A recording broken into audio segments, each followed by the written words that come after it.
Be sure to go to flipsidegaming.com and use promo code 6 for 10% off on orders over $10. You can do the same at the Grizzly Gentleman for some fantastic beard products that'll make your beard look and smell great.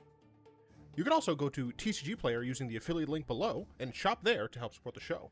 And last but absolutely not least, go to greyvikinggames.com with the link below to get those sweet arena codes. What's up, Planeswalkers? Justin, aka Sixpack, with some more Magic the Gathering arena news. This is the arena announcements June 1st. I didn't expect to actually be recording and posting a video because I had a monster headache earlier, but I took medicine and now I'm better at, it is currently 35 past midnight. Regardless, this video, I'm just going to talk a little bit, really briefly about this announcement, then I'm actually going to go over the Alchemy new Capenna cards, because I don't think I did any spoilers for that, because I didn't want to do daily spoilers, I just want to do this one video. So, what's interesting here, mostly, is that tomorrow's update for Historic Brawl, you'll have the option to remove perpetual effects from your commander whenever they are returned to the command zone. Plus, Davriel's Withering and Davriel's Soulbroker are both now unbanned. I love this for multiple reasons.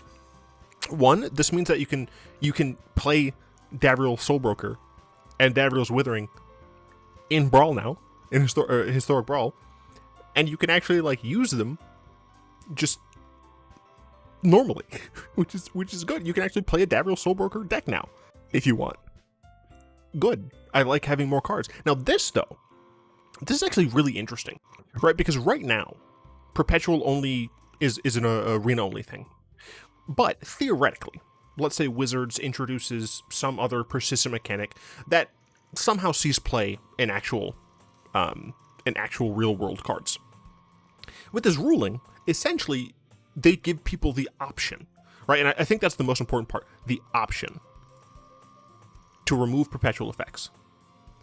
Because this means you don't have to.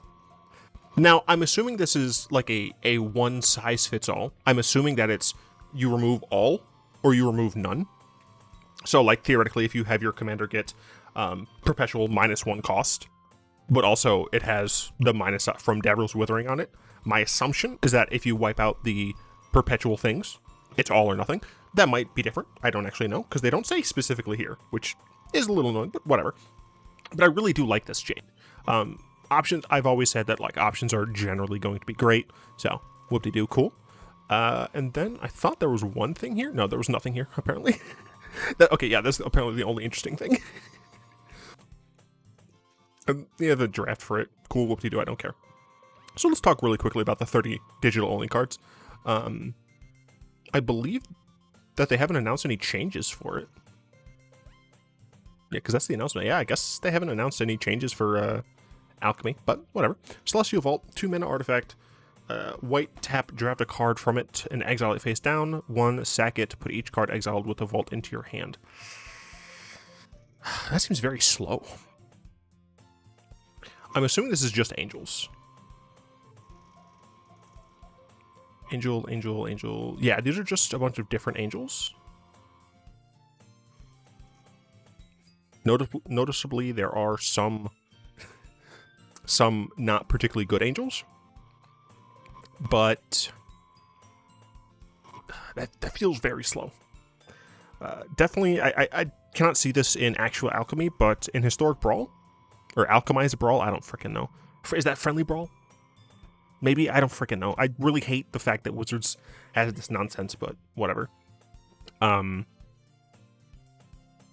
know what? While we're here, Wizards legit should just let you choose which card to include for Historic Brawl, because like none of the cards have been changed, if I recall correctly, for Historic Brawl.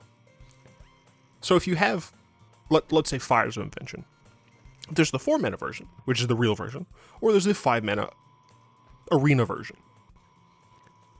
I feel like they should just let you choose which one to use and just have Historic Brawl and Friendly Brawl just be the fucking same, man. Like, it's very annoying that it's different, but whatever.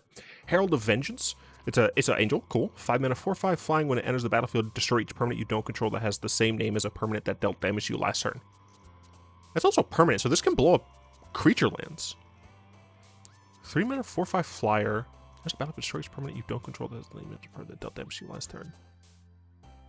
Interesting. And because this card could be printed in real life, I'm fairly certain that the game can actually track that within the rules. My guess is that they wouldn't want to print something like this just because it's annoying to keep track of. That said, because this says that has the same name as a permanent, that means that if someone has a creature, they hit you with it, and then they flicker it, it's not the same permanent, but it has the same name as a permanent, so it still would get destroyed. So I do like that they went this wording route. Skyline Savior, another angel, cool. 3 mana, 3/4 flying, that seems annoying. When it enters the battlefield, return a permanent you control to its owner's hand. If it's a non-angel creature card, it perpetually gains +1/+1 flying and becomes an angel in addition to the other side. Return a permanent you control to its owner's hand. Okay, so this is forced. Okay, that makes a lot more sense. Yeah, so the reason this makes a lot more sense is that 3 mana 3/4 stat line is good, right? It's just straight up good. So it needs to come with a drawback, which is bouncing something. It's any permanent. So you can just choose to bounce a land if you want. You don't have to, but you can. It's interesting. It's very interesting. But if it's a creature, like if you have to bounce a creature, you can turn it into an angel, which in angel decks could be a good thing. So it seems fine. Seems reasonable. I like it. I also love that they have committed to actually making fewer of these dang cards, rares and mythics. So I do like that. Looks like we're not going to have any mythics in the single color slots, which is very good. Inner Raffine, Human Rogue, pay 2, tap it, choose target opponent, conjure a duplicate of the top card of the library into your hand. It perpetually gains, you may spend mana. Okay. Then they exile the top of their library face down. Oh. Okay. I was thinking this was really cool up until that last line. And here's why. Because then you would know the top card of their hand. Or of their library. So you'd know what they draw.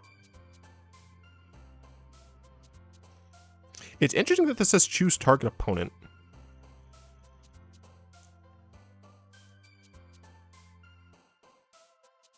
I don't know if that's future proofing or if it's just how they decided to template this. But yeah, if this would be a lot cooler. Well, you can do this at instant speed, so I guess like this does hate on cards like Brainstorm, for example, things that put cards on top, but I feel like there aren't too many of those. Like if your opponent scries or surveils or something, then like cool. But they also would like know that this is in play, like it's an in-play effect because it's tapped. So I don't know. I don't really like this card. I don't think it's very good.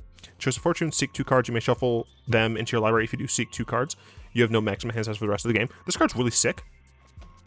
Because this is like divination, except you have a second chance, right? You essentially have the opportunity to see 4 cards, and with a little bit of cherry, you get to just not have a maximum hand size for this game. That's literally just flour. But I think this card is pretty dang good. Obviously, it's not instant, so that is potentially an issue. But I mean, if you're playing, for example, a deck that has Fires of Vengeance. Oh, right, but this would have to be in an alchemized format where Fires of Vengeance is 5 mana. Curses. Okay, that's a little annoying. but still, right? Being able to just get a chance to look at 4 cards for 3 mana, that's the thing, right? It's 4 for 3 as opposed to the typical 4 for 4. Although the 4 typically has, well, it's also not drawing, which can be both a plus and a minus. I don't know. This one I have to see more of, obviously. Nightclub Bouncer, 4 mana, 2/3 Flash Rogue. I hate you. Angels, Rogue. We'll see if it sticks. When it enters the battlefield, return target non-land permanent opponent controls to its owner's hand. It perpetually gains. This spell costs 1 more to cast. Sure. I really don't have much to say about that. Sure, it bounces things. Whatever. Graven Archfiend. Say Gargoyle Demon. Sick. Also 5 mana 4/5. Additional cost. You may sacrifice a non-demon creature. Enters the battlefield if its additional cost was paid. Conjure a card named Demonic Pact. Interesting. I just want to triple check. Because it's not contract. Demonic Pact is the one where you draw, right? No, it isn't. Okay. That's this one, for those who don't recall. Interesting. Okay. Shattering Finale. 2 mana sorcery is casualty 1. Target creature an opponent controls perpetually gets -0, -3.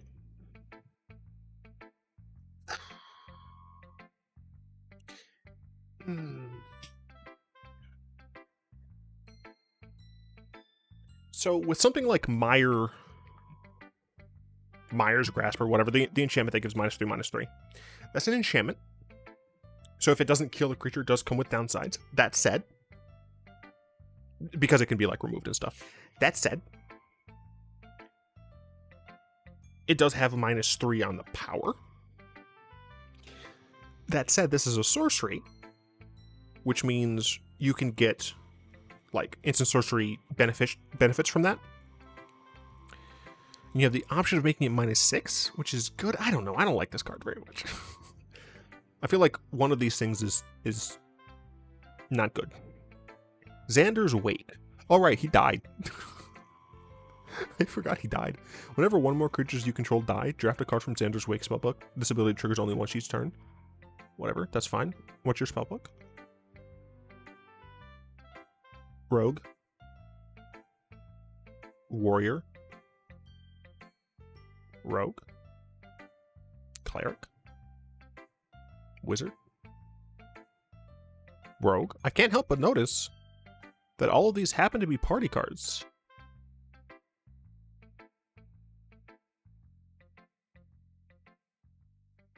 All of these happen to be party cards. But I think this is all about, like, when stuff dies. Or, I guess it's just all a bunch of, like, assassins and whatever. I don't know. It doesn't... I don't get the theme exactly, but if you're trying to play a party deck with black, this is not terribly bad. Red, Big Spender. 2 mana, 2/1, Devil Citizen, haste. Whenever one more creatures you control becomes block, create a treasure token. Okay, annoying aggro card that can kind of ramp you, perhaps. Sacrifice 2 artifacts, draft a card from the spellbook. I'm assuming it's just going to be aggressive stuff. Wait, what? Stuff Bear is bad. Dragster is bad. I'm going at this from a like this ability, right, is a more aggro-oriented ability. Like a 2 mana 2/1 with haste and a thing on block. That's more aggressive. Treasure Vault, that's definitely like no. Yeah, none of these. I don't. This card is bad. And the reason this card is bad is because all of these are like things that you want in a slow deck. You don't want this. You don't want a 2/1 in a slow deck.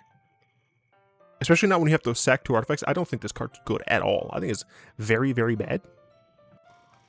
Pass the Torch. 2 mana instant. Pass the Torch deals 2 damage to any target. Choose a creature card in your hand. It perpetually gains whenever this creature deals combat damage to a player. You may cast target card named Pass the Torch from your graveyard without paying its cost. If you do, this creature perpetually loses its ability.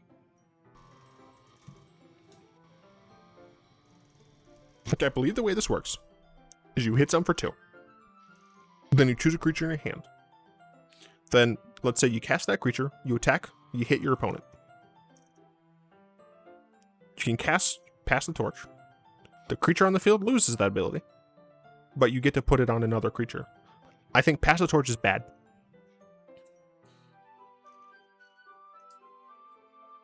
I think Pass the Torch is bad. I can't explain exactly why, but I think it's too many hoops for this card to be good. And a 2 mana deal 2 damage, I don't think is very good. Yeah, I don't think this has enough upside to be worth a 2 mana 2 damage card. Like this needs to be like 2 mana 2.5 damage, I think, in order for it to be good.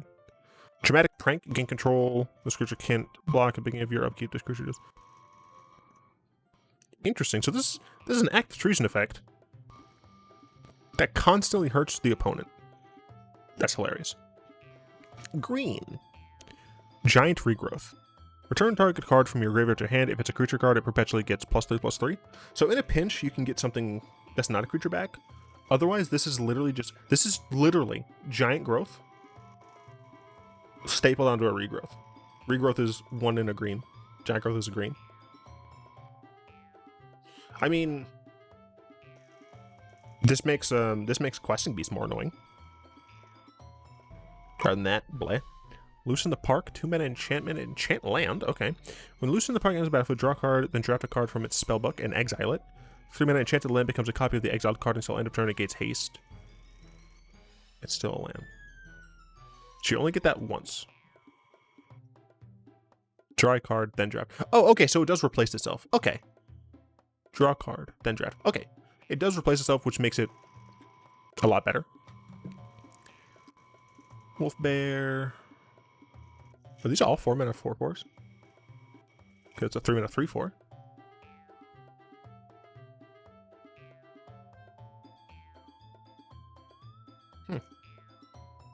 Looks like you're getting generally 4 mana on average with this card, and like slightly under 4 mana in terms of power on average, because most of these are 4. There were a couple of 5s, but there are plenty of 3s, so I guess do with that what you will. Menagerie Curator, 2-mana 1/3. Add 1 mana of any card spell that's meant only cast a creature spell. Whenever you cast a creature spell that doesn't share a creature type with a creature card in your library, draw a card. What? At 1 mana? Okay, so this card is literally just a Volo card.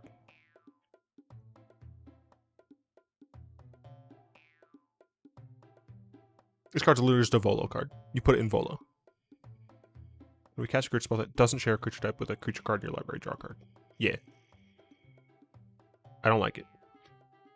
Multicolored, yay. Arming Gala. 5 mana enchantment at the beginning of your end step. Creatures you control and creature cards in your hand and library perpetually get... And graveyard. Okay, so that scales. That's kind of hilarious. I wonder if you could just make like a Mana Dork deck with this. Right? Like you just ramp this out.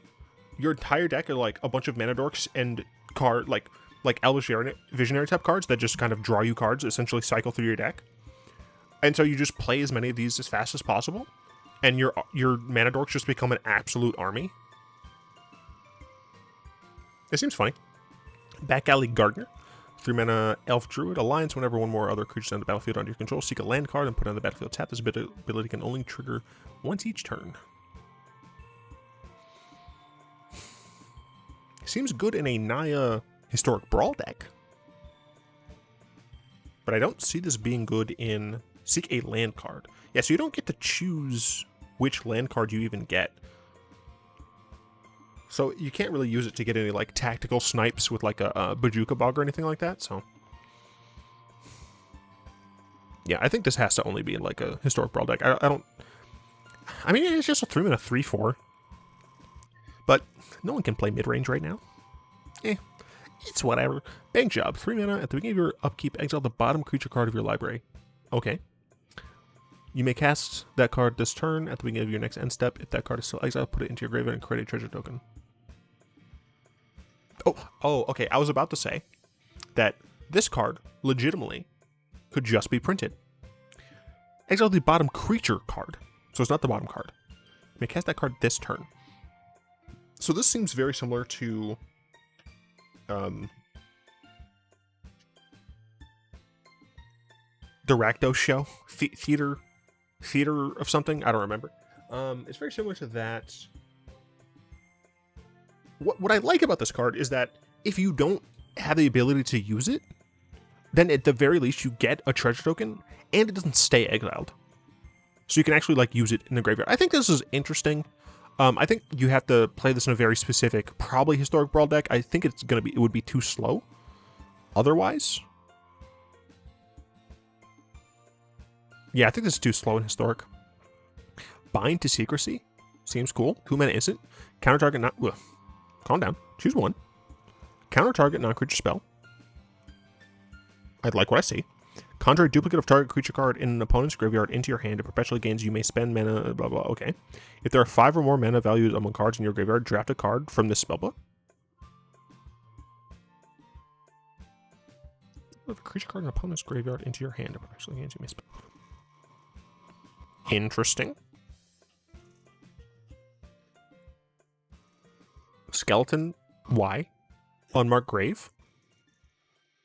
Interesting. Planning. Corpse churn. What do these have in common? They all return things? They all care about the graveyard, I guess. Yes, they all care about the graveyard. Weird spellbook, honestly. But if you look at it, if you look at this just like a Dovin's Veto that can be countered, that has extra utility, it's not bad because it's in blue-black, and blue-black doesn't have. This is what negate plus, right? I like it. I might try it out. Broker's Safeguard. 2-minute instant exile target non-artifact creature you control perpetually gains this creature enters the battlefield with an additional shield counter on it, then return that card to the battlefield under its owner's control. It's blink spell plus shield. Perpetually gains. Oh, it perpetually gains this. So, ooh, that's actually nice. That's actually really nice, because now every time you blink your creature, it's going to keep coming back to shield counter. Right, so let's say you're playing the blink deck, the Bant blink deck, and you really need to protect. Gosh, what's really needed to protect in that? I don't know, something of yours that constantly blinks.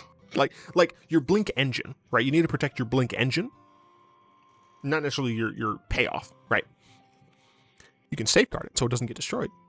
And then if you need to, if it loses a shield, you blink itself. It's great. Okay, cool.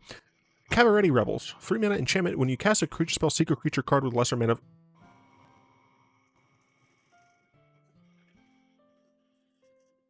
I just need to make sure I read that properly. 3-mana enchantment. Whenever you cast a creature spell, seek a creature card with lesser mana value, then put it onto the battlefield. Excuse me?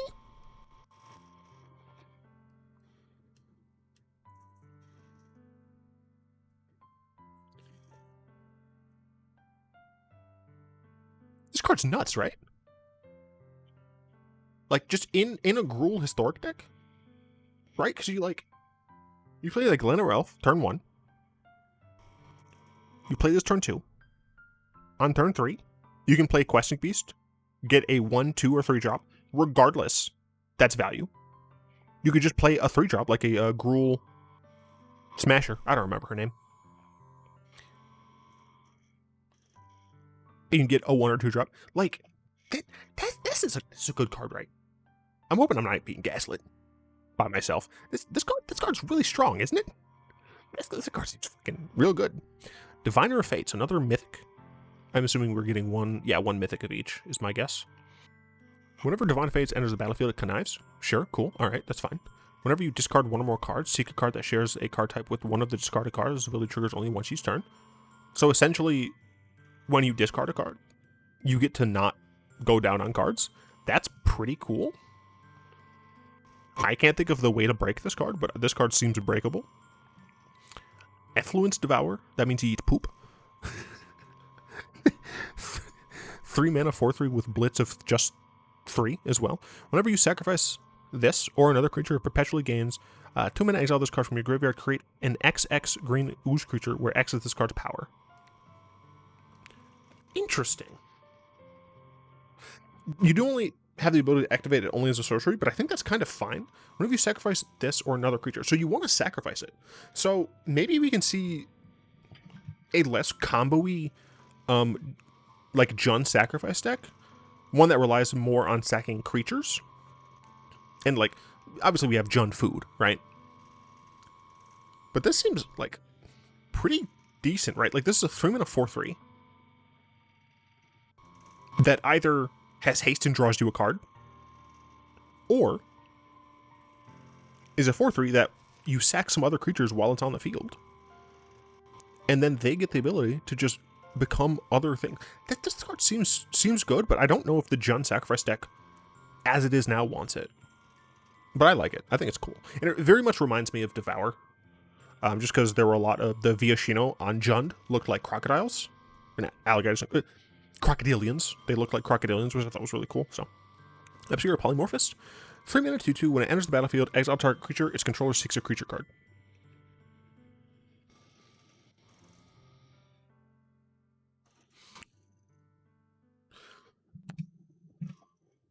Three mana 2/2. When it enters the battlefield, not if it's cast. So you can blink this. Exile target creature. Its controller seeks a creature card. First things first. It is not card plus. It's not card positive, right? They do replace the card. However, it is board positive. You cast this, they lose space on the board. They have to recast a creature, and they're not guaranteed to get a good creature. Additionally, if they're not playing very many creatures, let's say they're a control deck and they play like 2-3 creatures, those are fewer creatures that you have to get rid of, like overall. And this exiles it. And you can blink it. You can blink it. I'm feeling Azorius Death in Texas. I want to try it out there. But also just in a blink deck. Seems good.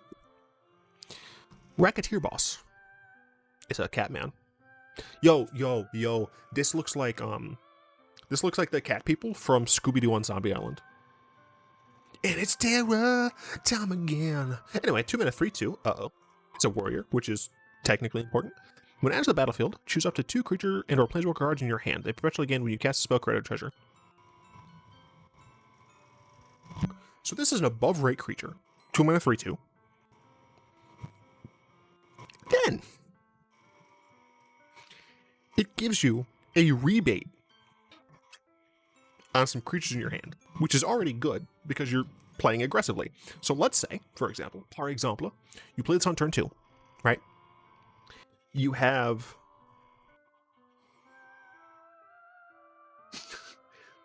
a 2-drop and a 3-drop in your hand. Next turn, right? You have a 3rd land. You play the 2-drop. No, never mind. You have 2 2-drops. Doesn't work that way. I'm stupid. Shut up. You have 3 mana, 2-drop. You get treasure back. 2-drop. You still have a treasure, and you've advanced your board by essentially an additional land turn. That seems good. Seems pretty good. Seems pretty good.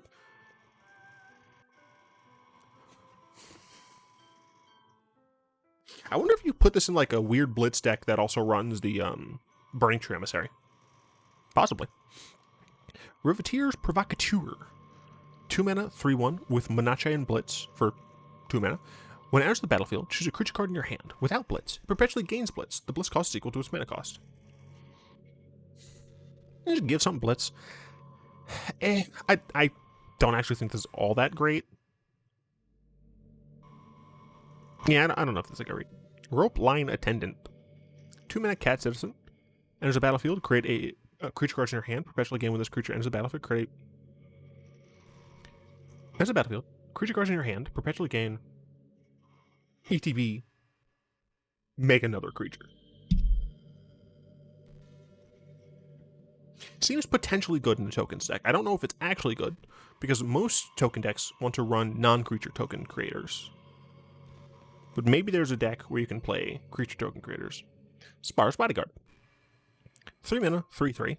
As a battlefield, you may choose a creature card in your hand. If you do, it perpetually against this creature enters the battlefield with additional shield counter. Otherwise, put a shield counter on this. Okay. So either this can get a shield counter, or thing in your hand gets a shield counter. Sure. At the beginning of each combat, Spar's Bodyguard gets +1/+1 until end of turn for each shield counter among other creatures you control. See, that's less cool. It has the ability to protect itself. It's not getting counters, so it's kind of lame that it counts other creatures. Like, I feel like this card's a lot worse than discard, for example, and like discard. They feel worse than that. I don't know. It's still 3 mana 3/3 that it's each combat as well, so like you can use it on defense, whatever. I just have to point out that this man's has tiny legs, dude. Like, torso. Like, all this is torso. Tiny little legs. Spell Drain Assassin. We got into the best card. Grixis 3/3. When it enters the battlefield, choose an instant or sorcery card in your hand. It perpetually gains casualty 2. Never mind. This card also feels very underwhelming. I feel like Wizards overestimated the value of casualty.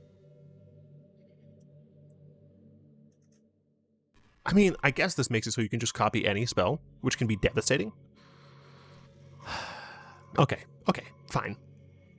Fine. Yeah, you can do some dumb stuff with that, for sure. It's a boring design in my opinion. Syndicate Recruiter. Okay. 4 mana, 4/5 Vampire Rogue, flying with Ward 1. And there's more. Whenever it enters the battlefield, mill 4 cards. Then if there are 5 or more mana values among cards in your graveyard, conjure a card named Dig Up the Body into your hand.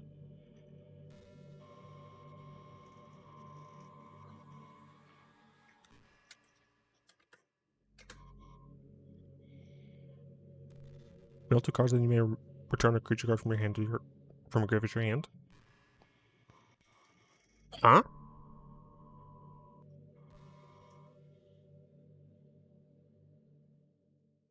I mean, I guess. I mean, it's good just because it's a 4 mana 4/5 flying vampire.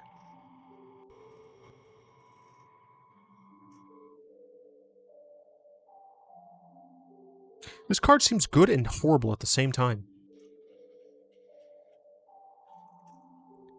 I'm a little underwhelmed with this Alchemy outing, but I'm very happy that there are fewer mythics. It looks like there are only 5 total. 1, 2, 3, 4, 5. Yeah. Oh, it look okay. All of the. So there's only 10 uncommons. There's 5 mythics, and there are 5, 6, 7, 8. 9. Wait. No, it just minus it, right? It's freaking, what is it? It's 15. It's 15 rares, 5 mythics. So there's still 2/3 types of rares. So, There's some cards in here, mostly this one, and this one, and this one, that I think are relatively interesting. So, you know, it's cool. It's cool. It's whatevs. Anyway, I didn't plan on actually making a video for today. Well, I did. So I planned on it while I was streaming, and then I had a huge headache. And now we're here. Hello. I'd like to thank my lovely patrons for the continued support. If you'd like to join them and support the show, you'll find links in the description down below. Do, of course, hope you've enjoyed this video. If you did, like, comment, subscribe, and until next time, all will be one.